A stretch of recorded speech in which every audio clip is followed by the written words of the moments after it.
Hey guys, it's Ed, welcome back to the kitchen. Today we're going to stick with the chocolate theme because you seem to love those cookies last week so much. But today we're going to make brownies, and we're going to make a really classic brownie, nice and fudgy, but we're replacing the plain or all-purpose flour with something with much more flavour. We're going to use rye flour. I'm going to say something bold, I think these might be the best brownies you'll ever have, and they're also incredibly easy to make.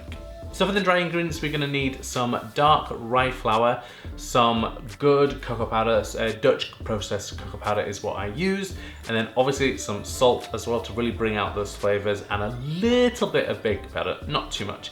And all we're going to do is whisk those together just to combine everything, and then we're going to pop that through a fine mesh sieve. Now you'll see that there's a little bit of the rye bran left in the sieve, and you can get rid of that or you can add it in, but we sieve it mainly to get rid of any lumps in the cocoa powder. So now we're going to add our butter and our chocolate to a bowl, set over a pan of simmering water. And for the chocolate, I'm using something that's about 65 to 70% cocoa solids, so it has a nice strength of flavour and it's not too sweet because we're also going to add some sugar to the brownie obviously as well. We're going to set that over a lowish heat just so that the water is steaming so that the chocolate doesn't overheat and seize, and then we're going to just stir that occasionally until it's nice and fully melted.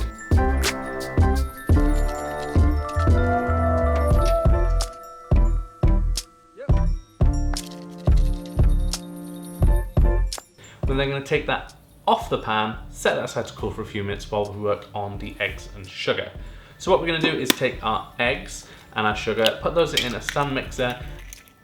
So for the sugars, we're using a mixture of white sugar and then delicious light brown sugar.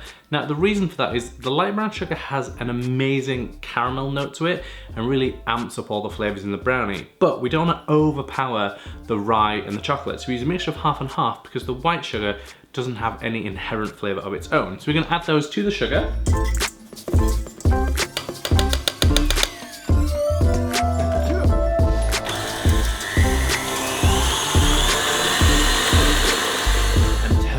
For about 4 to 5 minutes, whisking on high speed until it's really nice and light and pale. You'll see it go from like a dark caramel colour to something really nice and like white and almost marshmallowy and look.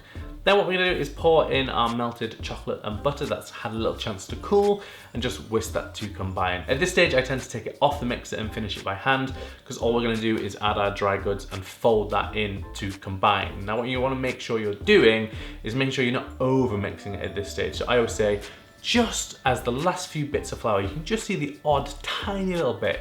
That means you're going to get a really nice fudgy mixture. So the reason we mix the eggs and sugar together instead of just mixing it together, but really adding lots of air, is we want to get that really nice fudgy texture, but also that really nice glossy top. And if you whisk them together, it really helps to create some volume and also helps to create that shine on the crust as well. And it just gives the perfect texture to the finished brownie. So once everything's mixed together and the brownie batter is made, we're going to pour that into a prepared 9x13 pan that we just lightly greased and lined with a strip of parchment paper. We want the excess of the parchment paper to go over the edges of the tin so that when they're baked and cooled, we can just lift them out nice and easily.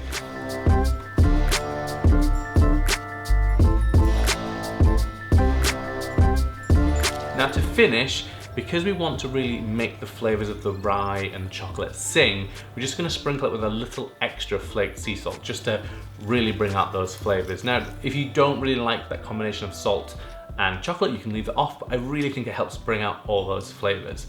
We're then going to bake it in the oven for 25 minutes until the skewer would come out still quite wet. We want it just to be nice and dense and gooey. We don't want caking and we don't want dry. So the finished brownies have these beautiful dense texture. You can see there's no air in there, even though we whisked the eggs and sugar together. It just gives the perfect fudgy texture, and they are absolutely delicious.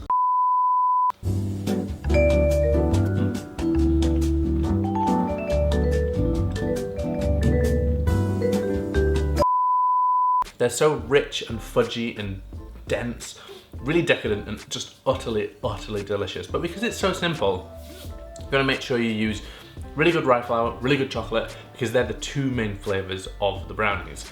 If you want the recipe, as always, it's up in the link in the corner or in the description box down below.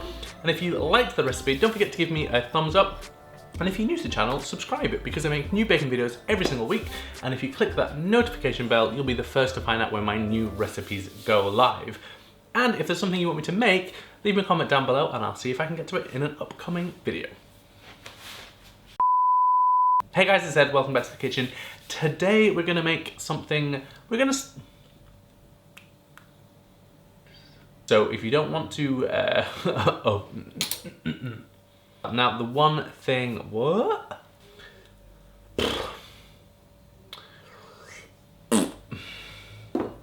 But it's not a cookie today, we're gonna go to the brownie area. What is the brownie area? Hey guys, it's Ed, welcome back to the kitchen.